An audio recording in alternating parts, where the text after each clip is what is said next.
Kill.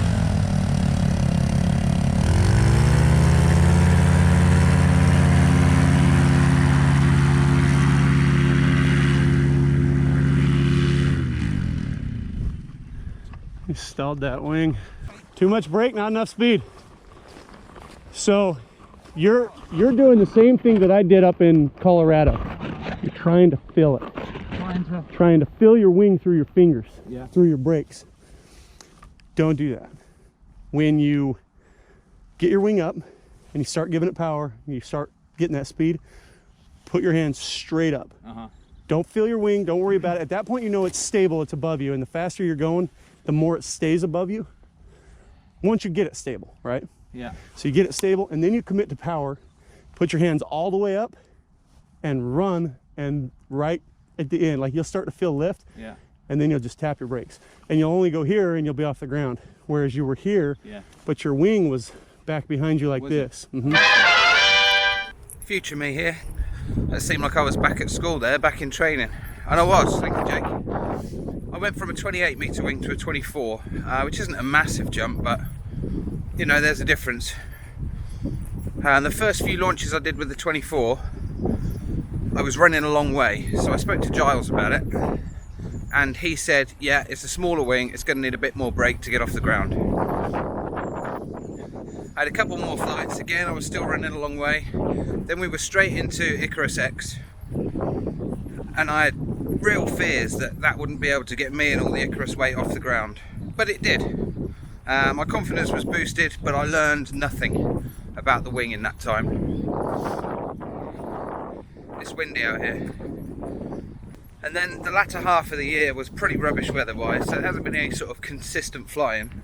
And I've still learned nothing about the wing, or until this video. It does need a bit more brake, but I've been giving it too much. I've been getting it up, checking the surge, and then loading the brakes like a long way. And that's been killing it, so. Beautiful. Wings up, hands up, hands up, hands up.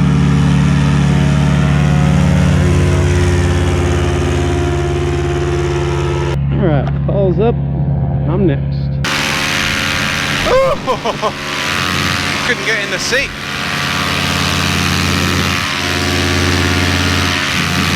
Okay, everything looks good.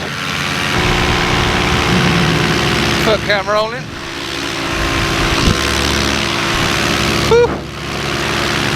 It's a bit fresh. Can do with some sunglasses.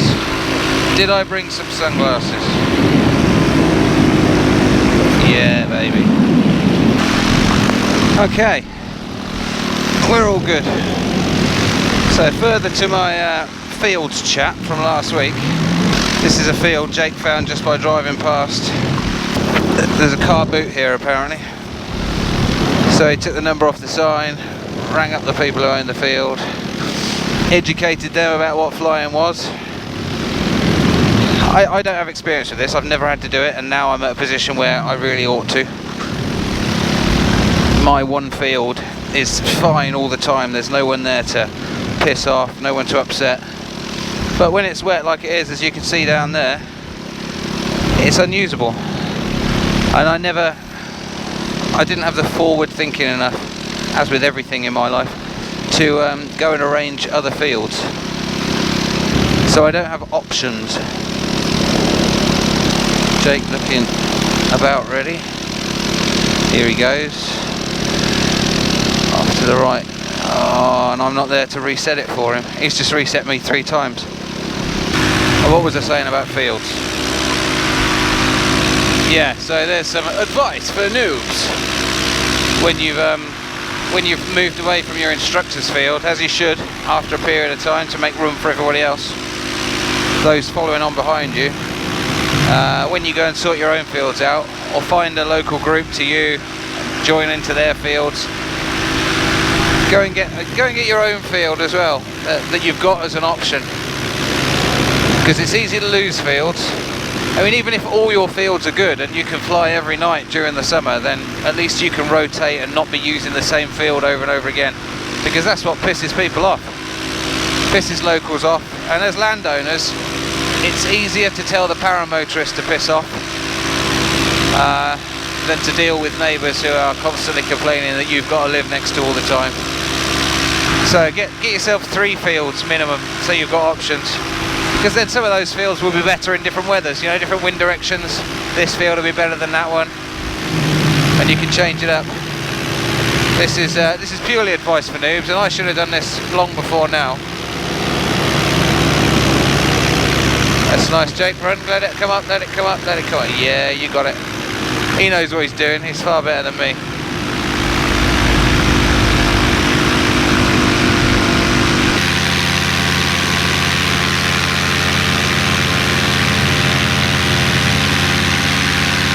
Here comes his wake. Oh, there it is.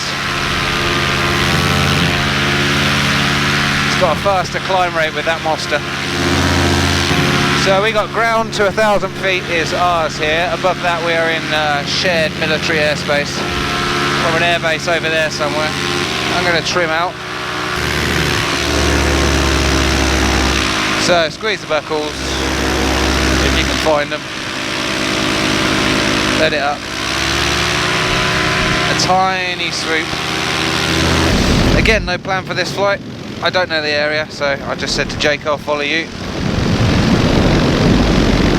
So I think he just wanted to have a look at this and then go upwind for a bit and then come back. It's just nice to not have anything to do. Thinking about possibly going low over here, looking for lines. I don't see any. And those are not necessarily the type of buildings that would have lines going to them.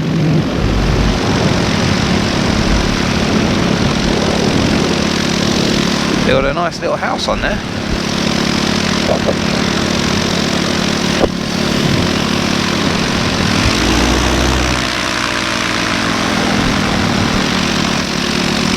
Look at those deer down there.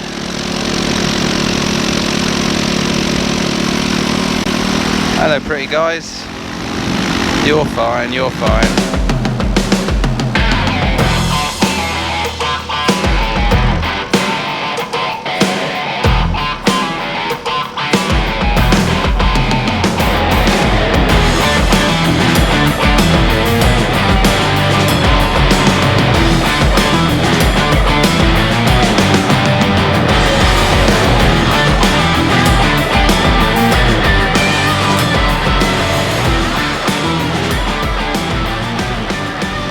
So I got my new Icarus bag the other day, started loading that up, so I'll do a video on that in the future, sort of an updated kit, what I took and didn't need, what I wish I'd had and didn't take. Spare pair of socks, that's number 1 on the list. So we're quite close to a Newmarket here, which if you know anything about horse racing, is a place where there are lots of very rich people with very valuable horses. I don't think this is it, but we are staying away from Newmarket so that we don't piss people off and ultimately upset the owner of the field.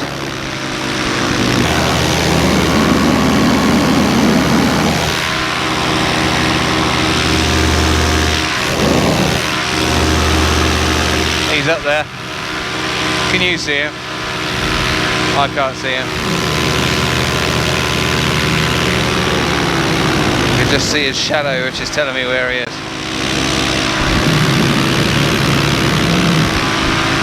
I don't know where we're going though, Jake. Let's go for a wheel around.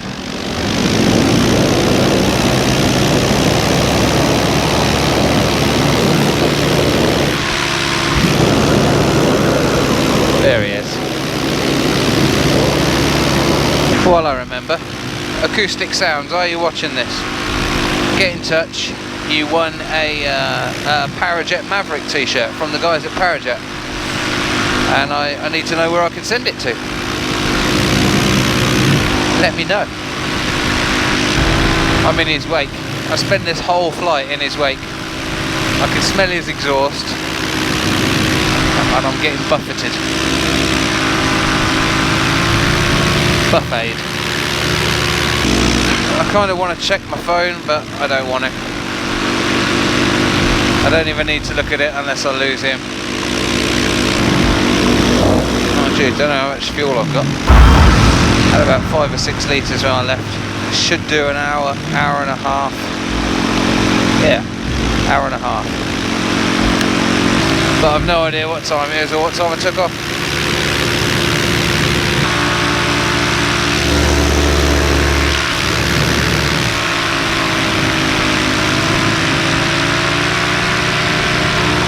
So as I let the trims out there, the wing becomes less efficient. Yeah. So I need a bit more throttle in order to maintain level flight. Use a bit more fuel, but you go a bit faster. Everything's a trade-off with a paramotor. Literally everything. Probably with all aviation in general. If you get an advantage here, you lose an advantage there. So who's thinking of signing up for the Icarus then? They can hold a lot more people this year, I think, than they've been able to in the past. I think, no one said that to me, but I get the feeling. Good thing to do, especially if you're new, challenges you, you don't have to finish it. You do have to be responsible for yourself. No guaranteed rescues. Some of the people who went down and came out of the race earlier last year ended up hitchhiking back, stashing their gear, hitchhiking back to get their car and then going back to get their kit. But it's a great thing to do. Okay, I've pulled my trims in a bit, which is not something I've ever done. Normally I'm full in or full out. Get some Jake footage, I know he's getting some me footage. Inception, switch, switch, switch. How's he doing for fuel? He's got loads in his big tank. Pull these in all the way, because I'm still going faster than he is. Which makes me think he is trims in. Because it's not a slow wing, that roadster.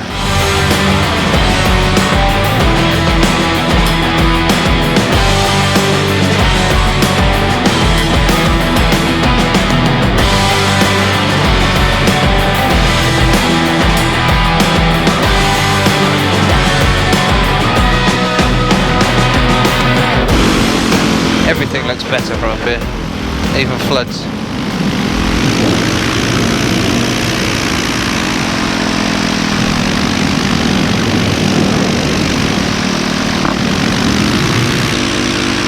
This is quite a pretty area really, considering it's so flat.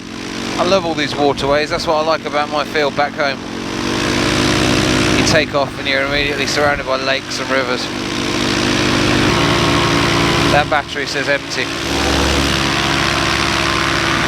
We need to get the scientists working on the battery technology. Every now and again you have to remind yourself how different this is. It's easy to get into paramotor and go flying for a couple of years and it just becomes normal, something you do. But he's not paramotoring, he's driving around in his work van. Easy tiger. Ah, we fly from here. Now I know where we are. This is where I learned to reverse properly.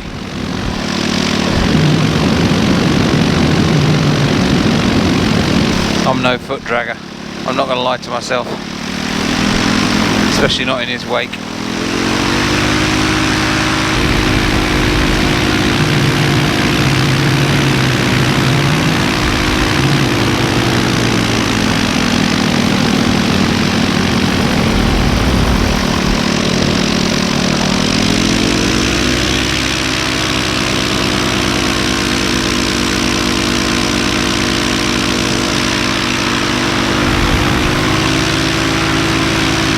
Almost as good as Tucker got going under a bridge.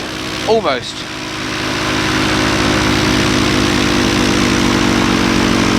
This is an ultra. This is ultra proximity flying for me.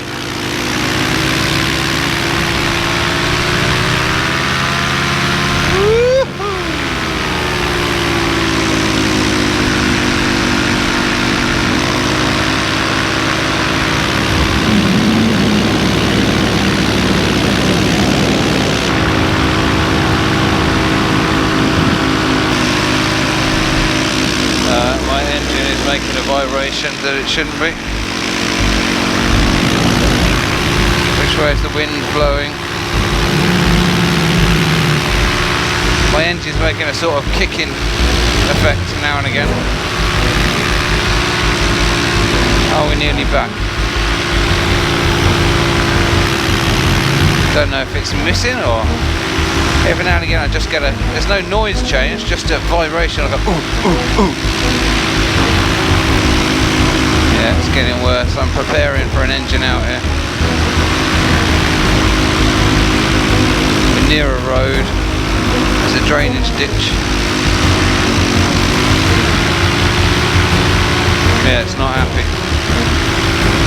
You can see some smoke on the horizon drifting right to left.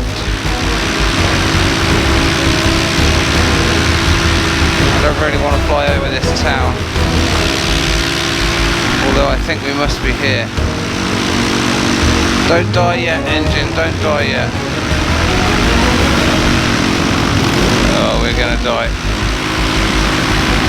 We're not going to die, but let's get the seat away. Is it fuel?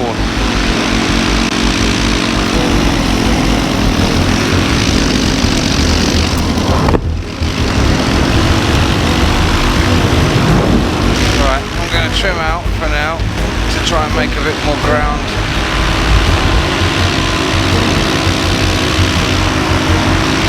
I've got lines running along here. I'm staying close to the road. Is it fuel? I know we've been up a while. Okay, this is my land out. Anywhere along the edge of that field is my land out. Okay, these are the farm buildings we came to look at on the way. Okay, I see our landing field. Woo. Might just make it.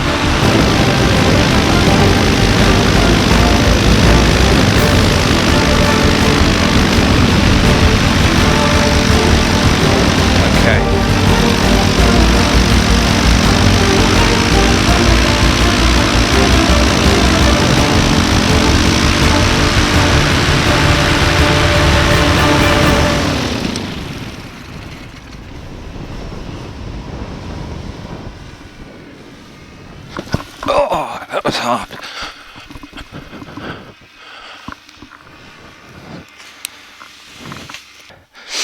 Okay.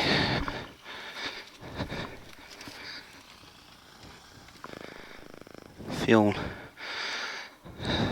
I literally... that tank is dry. Oh my lord. Whew. I've never come close to running out of fuel. I used up a lot more on the first leg of the Icarus than I was expecting to, but I was nowhere near running out. Here's some knowledge for you. If you're in the UK, it's illegal to run out of fuel. Technically, I made it back. Well, buddy, how was that? Gently, my hands are cold. That was f***ing awesome.